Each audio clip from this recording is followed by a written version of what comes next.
Good afternoon, everyone. First public geoengineering experiments to dim the sun on track for spring of 2019.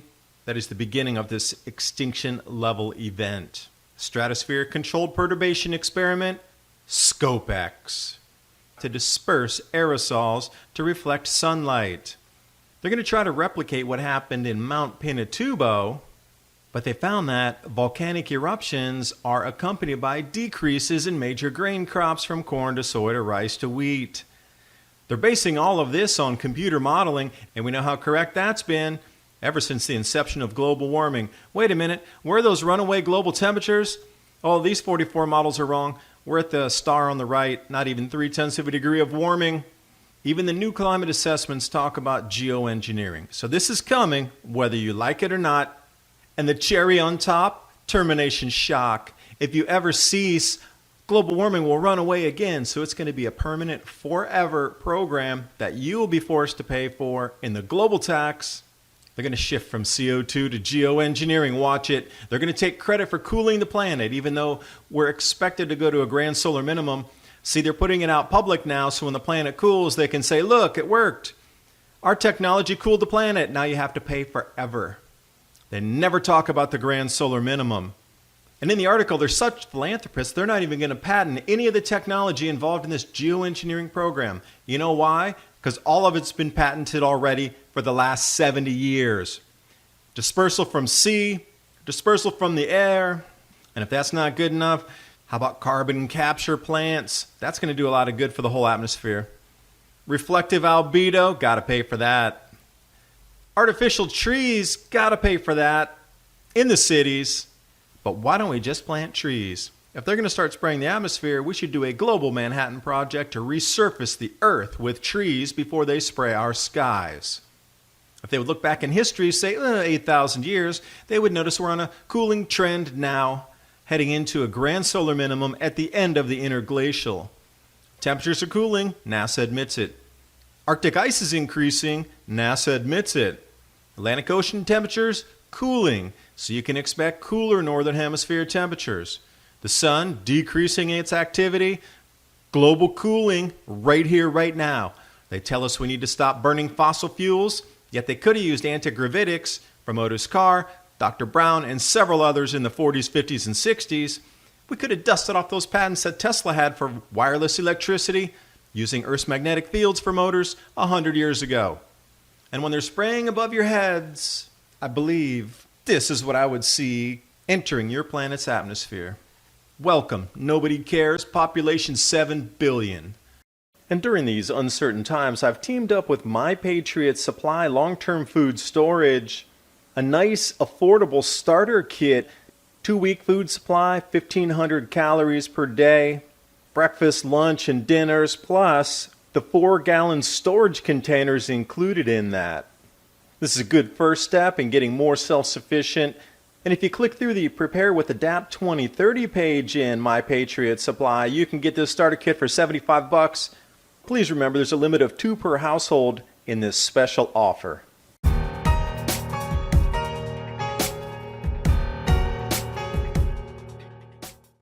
And in the title of the video, Extinction Level Event, is no joke. That's not an exaggeration. That's truly from my own feeling, my own opinion, what this event is starting spring of 2019.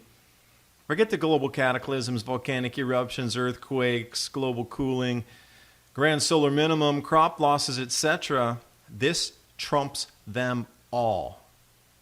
Harvard scientists setting themselves up to be the new gods of the universe. We cooled the planet, now worship us. Stratosphere controlled perturbation experiments. Catchphrase Scopex. Everybody can say that in the news. It'll just roll off the tongue. Climate effects to replicate a volcanic eruption with the world's first solar geoengineering experiment. Now it's public. Now they're going to take credit for the global cooling that's arriving due to the grand solar minimum, or they'll try to. But look how they use it to quickly lower the planet's temperature. Now, how quickly is quickly? They could probably get this program up and running in less than 2 years and then say, look what we did, especially when the real cold comes in 2021. So take a good look at these faces. And if you want to talk about selling out your species, it's my own personal opinion. What they're onto, this experiment is going to go run away by accidentally on purpose. We've been called conspiracy theorists for even mentioning stratospheric aerosol geoengineering, and here they are, using the computer models to show us how perfect they can track and guarantee us 100% smooth operation, no negative side effects. The computer modeling promises us that. So what they're going to try to do is lower the planet's temperature by 0.6 of a degree using the same model of the Pinatubo eruption, which gives a time frame of 15 months. Now once they start the experiment, in the beginning they're going to be using calcium carbonate particles. But then how quickly do you think they'll ramp up from the initial size of a soda can? Are they going to continue? Well, we need to double that and then see what happens. Then we need to double it again and see what happens. And then you double it and double it and double it, and then how many millions of tons are up there? They're not going to ask. They're just doing. And then when they do and the planet cools, they'll say, well, we didn't tell you about it because we didn't think you'd agree. But anyway, we just saved you. Now this is going to be a permanent global tax to keep this operation going. Problem is, there's a direct correlation of large volcanic eruptions that then the following subsequent years there's decreases in corn, soybeans, rice, and wheat after this. El Chinchon and Pinatubo both. And what they want to do is replicate the Pinatubo eruption. So what is that telling me? They're trying to find a way to reduce global food production. Now, it's not bad enough already that the Grand Solar Minimum is throwing like 18 curveballs that are already established agricultural methods. Yet they're going to now try to cool the planet on top of that. And in my opinion, that is an extinction level event. Wars will pale in comparison. Perhaps the seals are broken. And on to the perfection of the models, because we know models are so perfect, they work every time, right? They're so reliable. James Hansen, even your low scenario B as well, at least double of today's temperatures. You think in like 2009 or 10, if the models weren't working, you would have readjusted them. But no, keep going with the same. And when you step into 2015, 16, 17, the models still aren't reflecting reality. Even the 73 models this time, only one's close. So let's just keep going with the same status quo. And you know where we are, that yellow star on the right, which still puts those 76 out of 77 models as defunct, not working. Yet we're still using the same models and still hoping that the climate will warm. And they're going to use models to try to predict where these aerosols are going to spread across the planet. Oh, gee, what could go wrong? And remember, even just up to last month, talking about nanoparticulate dispersal by aircraft, you were a conspiracy theorist. Put on the tinfoil hat and go say hey to Bigfoot. But suddenly, out of nature, the idea is simple. Spray a bunch of particles into the stratosphere. Then they'll reflect the sun rays back to space. Now, where is the stratosphere? You can see it above your head at 50 kilometers. If they do it correctly, you won't even see the aircraft dispersing this. If the balloons are at a certain height, you won't even see it. So don't worry, it won't exist. It's all good. Just pay the tax.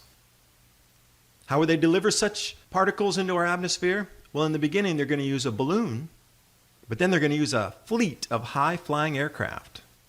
Now, it's only going to cost between 1 to 10 billion per year. And if the calcium carbonate reflective white doesn't work, they're going to just do the default of sulfur dioxide. The same stuff that comes out of volcanoes.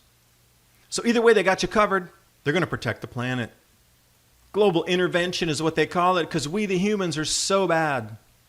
The planet has risen not even 0.3 of a degree during this entire climate scare from the 1960s. Yet they want to go up and block out the sun when we're coming into a cooling phase anyway, naturally.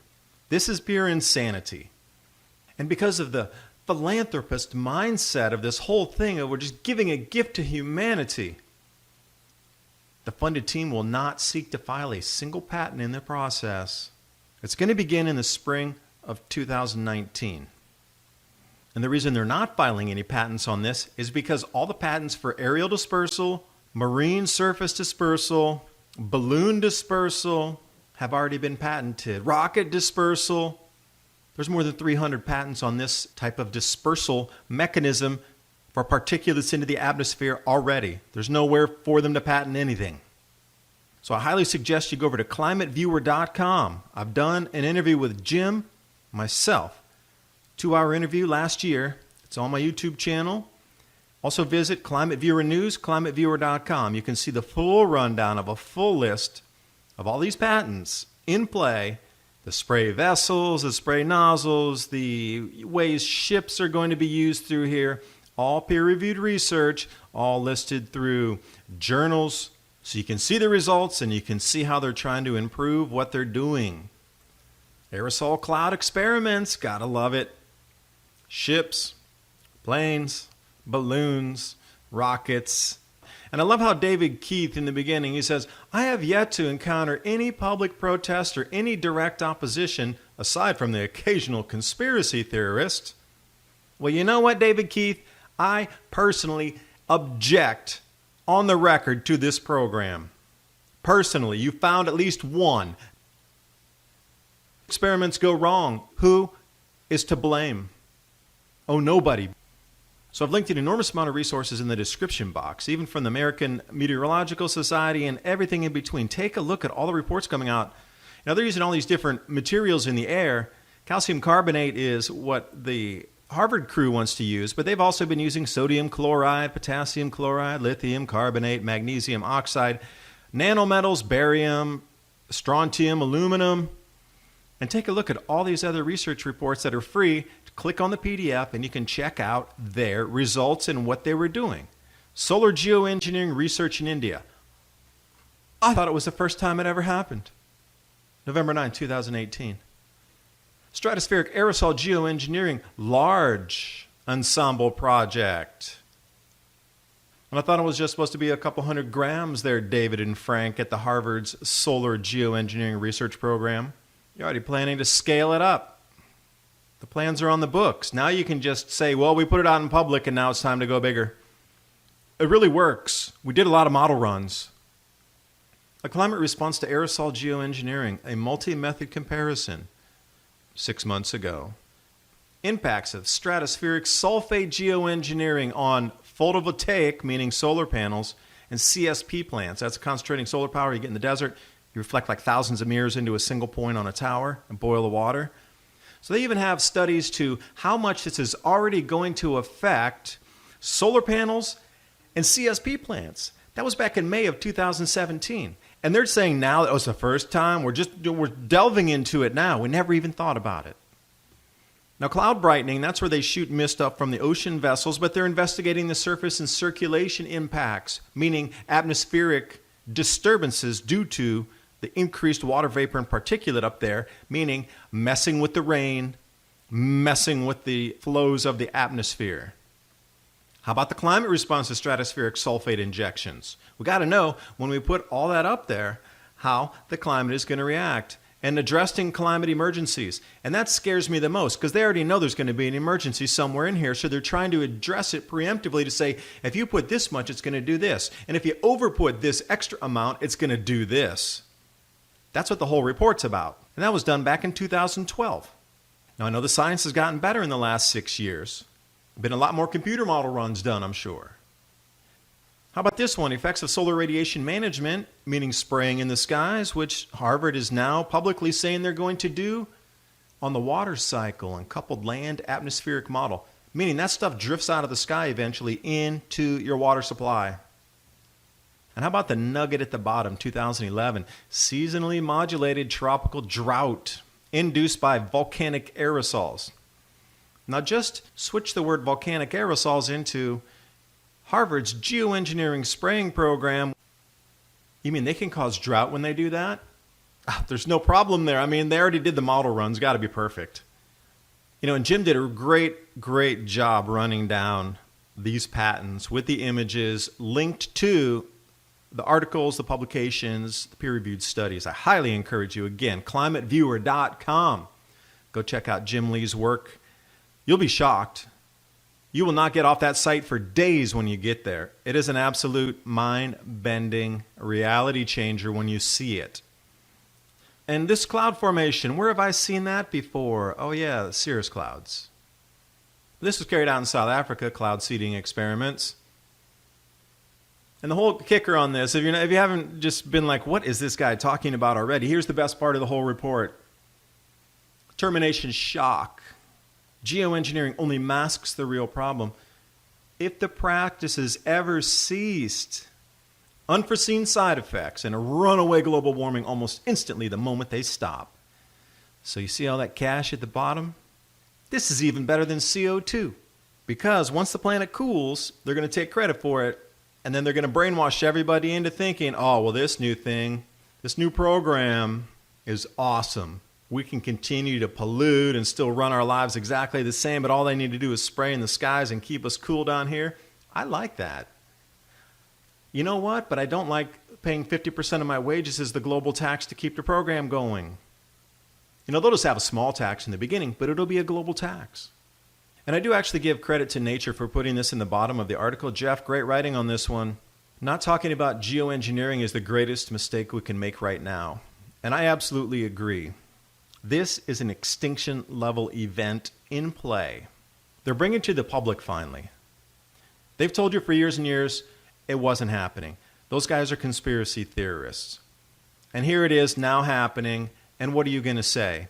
The Arctic ice is increasing. NASA reports prove that. They told you for years the Arctic ice was going to decrease. Now they're saying the Arctic ice is increasing due to global warming. See, the narrative's shifting to everything cold now. See, what they need to do now is measure ways that aerosols alter stratospheric chemistry.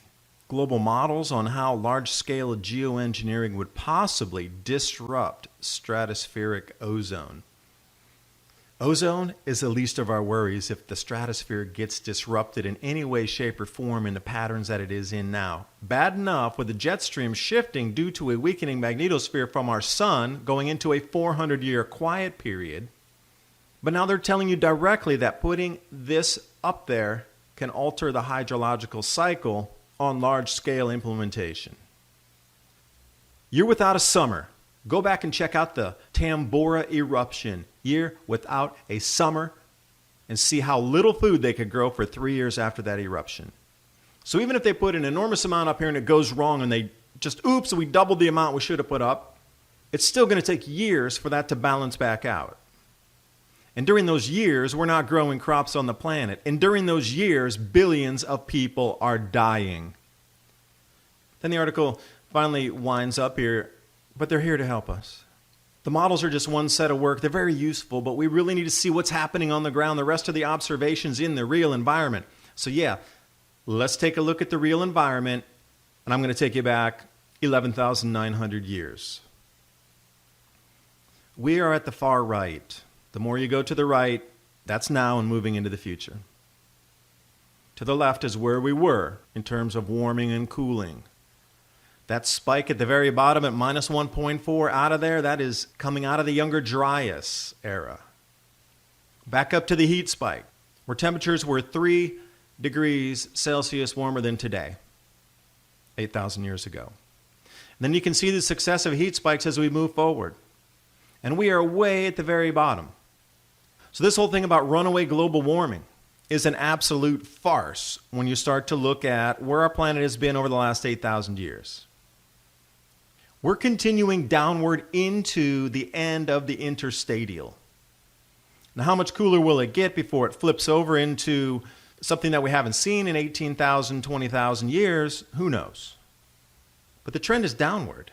And for these scientists to come out and even argue with this is the Greenland ice core data set. How can they do that? This is the thing that's used to prove global warming. Yet when it proves cooling globally for thousands of years, oh, it doesn't matter. Nah, don't look at that. We can only use the satellite era.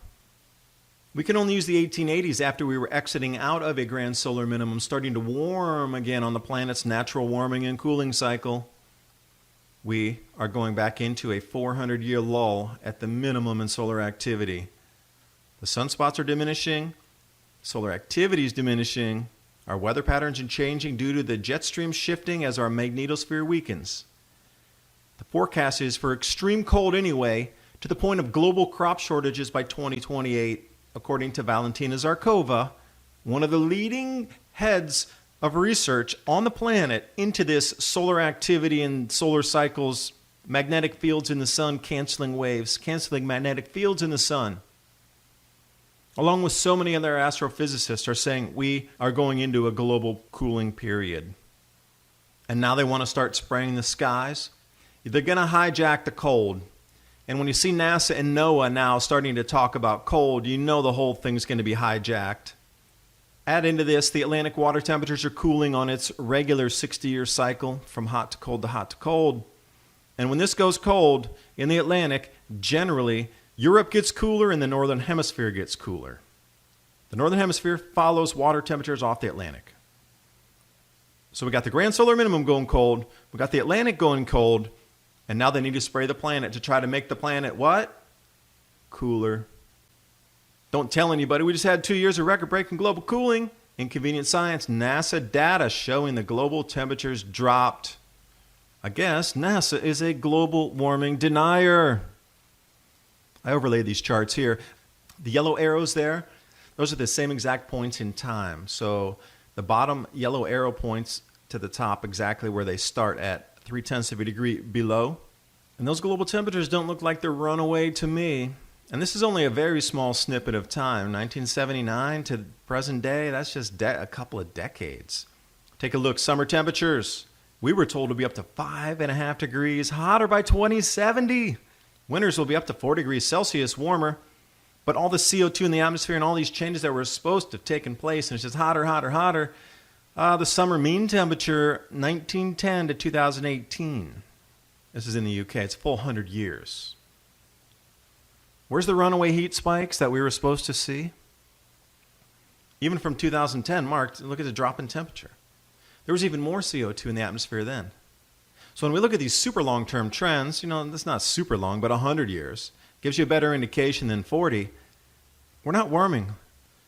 Fourth National Climate Assessment, this comes from the U.S. government. Not even a peep about the added grand solar minimum or global cooling from 2019 to 35, forecast already due to solar activity. Although they do talk about climate engineering and geoengineering for the benefit of the challenges of climate intervention. Now you got government bodies weighing in to say that they want to do geoengineering. It's not just an accident that's coming out publicly now. It's a plan. They're going to have to explain the cooling to you. This is it. I was trying to figure out how they would switch the narrative because there's more sea ice, more snow, cooler temperatures, etc. Here it is. This is how they're going to switch the narrative on you. They're going to say the geoengineering is working. That's why the planet's cooling.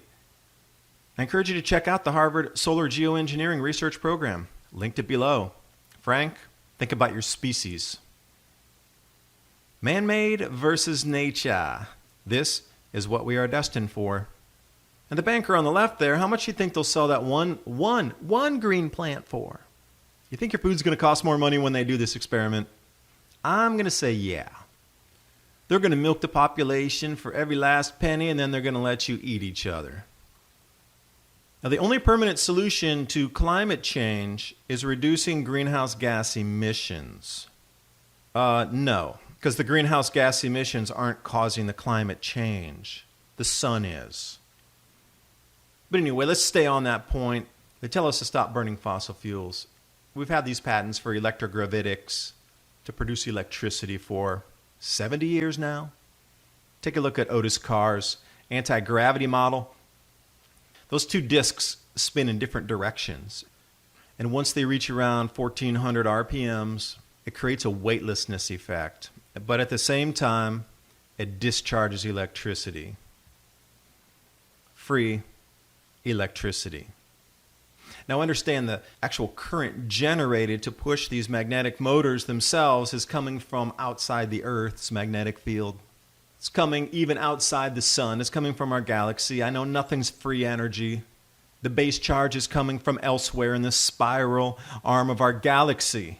But nonetheless, the end result is a free mechanism using magnetism on our Earth where we don't have to burn anything. And they've had this for decades, half a century.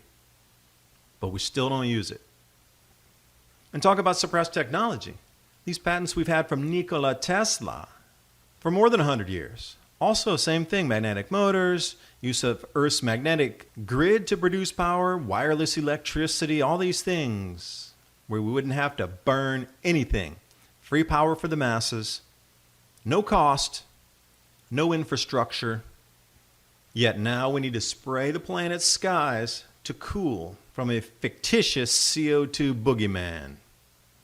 And so these are the types of videos that a lot of people don't like, these issues being talked about. I encourage you to jump over to oilseedcrops.org, sign up for the newsletter so I can still get you information. You have to move your mouse around for a couple seconds. The pop-up box will do its thing. You need to double verify entry, and then I run those through a list checker myself, never bounce. And then I'll be able to send you out some newsletters. And then we've moved from anything free into everything you have to pay mentality. So to counter geoengineering, to reduce the carbon from our planet, we need to put artificial trees, which need electricity and heat in a factory to produce, so then you can remove carbon from. So how long does it take for this tree to remove all the carbon out of its manufacturing, transportation, and installation process? Not to mention, we could just plant trees, like real ones, with those green things called leaves, that soak up CO2. Now truly, if we're at the point right now where they're talking about dimming the skies in some kind of bizarro world cartoon experiment here, why would we not have a Manhattan-style project to put trees on every square inch of our Earth to absorb the CO2? Why are they not talking about massive, and when I say massive, I mean government-sponsored employment. Everybody unemployed, you got a job, you're planting trees. Across the planet, 7 days a week, 24 hours a day, everywhere. The planet gets completely resurfaced with trees instead of spraying our skies. That could run away into global famine and huge population reductions. So you really do need to ask yourself, why are they not talking about these options here first? Reforestation. Why has nobody been, it used to be a big thing back in the 70s, replanting. But now nobody talks about it. Now it always has to be something from a factory that can help us take all the CO2 out of the air. Like this thing here, this carbon capture storage, carbon dioxide removal unit.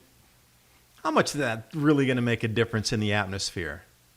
Really? I bet that thing couldn't even pull CO2 out of that valley, even with all those trees there.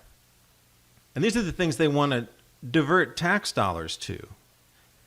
And then again, another, hey, you have to pay money to do this one here, ground-based albedo modification. What they want to do is create these whitening roofs to use on land and on glaciers.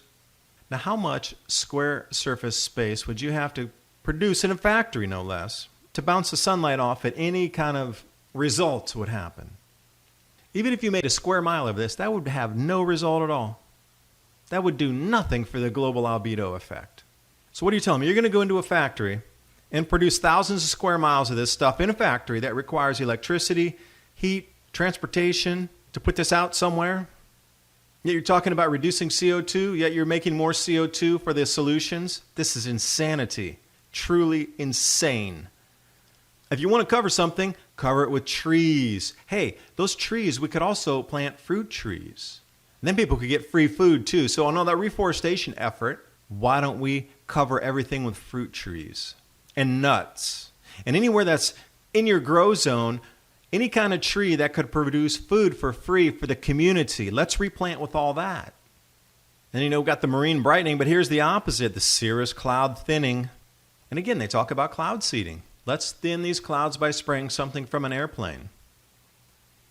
Marine cloud brightening, you might like this one. That's where they take the ocean water through a special turbine, that with the patent I showed you earlier, and they spray it up in the air and create artificial clouds to try to block the water surface itself so the sunlight can't get in there and warm the oceans.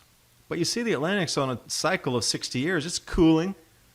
Whether you put clouds up there or not, it's cooling on its 60-year cycle. How about these solutions? What if this was taught in schools, that every home is designed to have this many plants in to help soak up the CO2. Every restaurant, every school, every home, every office, fully encapsulated with greenery inside and also with vegetables and different types of edibles in an indoor garden that also removes CO2. Would that be too much to ask instead of spraying the skies to an extinction level event where one of us out of 14 survive on the planet's surface? And I do thank you for watching the video, but truly I feel we're right here. Nobody cares. I care enough to spend my time to do this video to try to bring you the information. If you'd like more information like this, mini Ice Age Conversations, podcasts, 30 minutes on the go, anywhere you can find a podcast hosted across the net. And please click the subscribe button along with the bell so you can get the notifications. You might have to click things a couple of times due to, I don't know, YouTube has 3, 2, 1.